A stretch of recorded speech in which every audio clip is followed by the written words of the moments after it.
স্ট্রাইকে আছে গোপাল।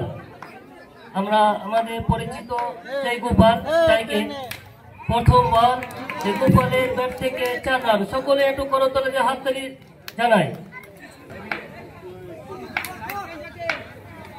দেখা যাক বোলিং কি করতে পারে। আবার গোপাল হিট করেছিল কিন্তু সরাসরি ফিল্ডারের হাতে।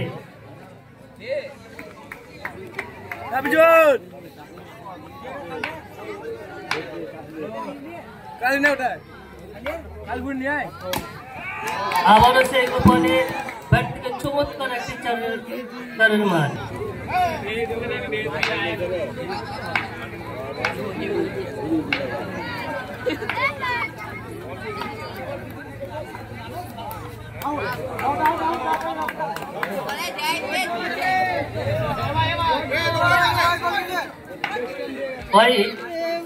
আম্পায়ারের সিদ্ধান্ত চূড়ান্ত। আম্পায়ার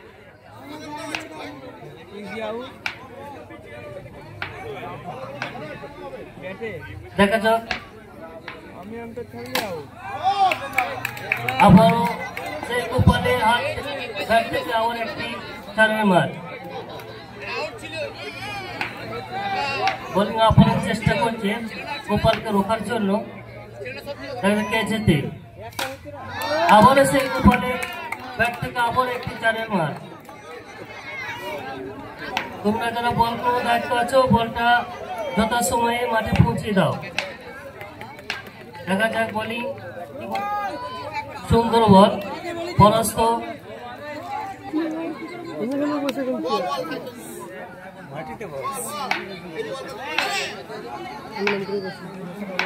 আমাদের অভিজ্ঞ আম্পায়ার খুব সুন্দর করে খেলা পরিচালনা করেছে।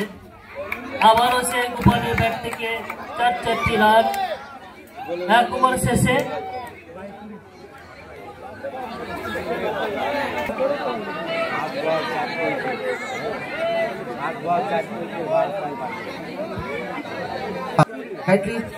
উভয় টিমের ক্যাপ্টেনকে বলা হচ্ছে মঞ্চে আসবেন টসের জন্য। এনজয় 11 এবং Palpara JD 11-এর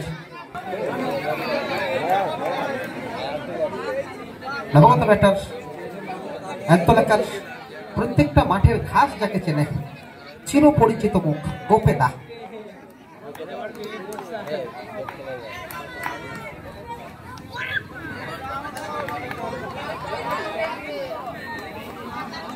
bowling Sayan, strike এন্ডে গোপে।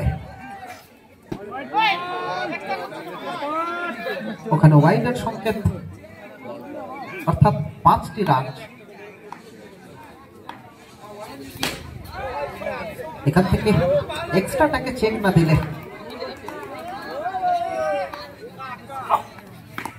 ম্যাচে কিন্তু ফিরতে পারবে না এসএস সুরিট।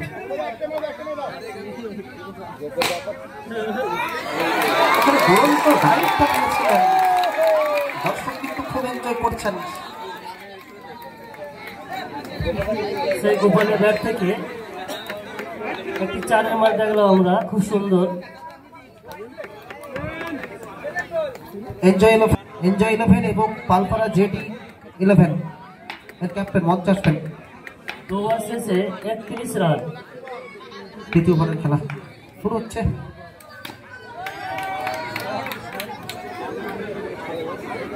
গোপাল দূরত্ব খেললেন, রিভার্সটা করলেন, বল চলে গেল সীমানার ওপারে। আরো 4টি রান। প্রত্যেকটা বলে কিন্তু রিভার্স,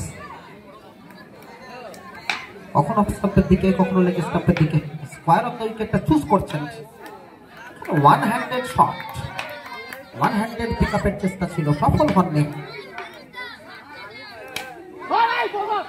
এবারে কিন্তু বল চলে গেল বিদ্যুৎ গতিতে সীমানার পারে।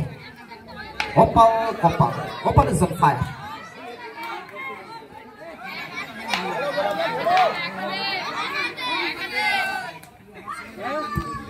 এর পরবর্তী খেলা এনজয় 11 ভার্সেস পালপাড়া জেডি 11। দুই টিমের অধিনায়ককে বলছি আপনারা স্ট্যান্ডে আসুন, টস হবে। এর পরবর্তী খেলা এনজয় 11 ভার্সেস পালপাড়া জেডি একাদশ। কিন্তু একটা কম্প্রিহেন্সিভ ভিক্টরি।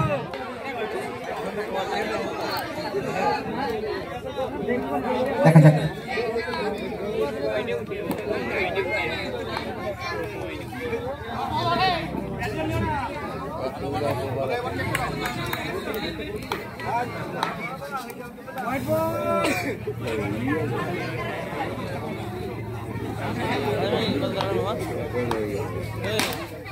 ওখানে কিন্তু শেষ পর্যন্ত হোপের ব্যাট থেকে হুইনিং শট।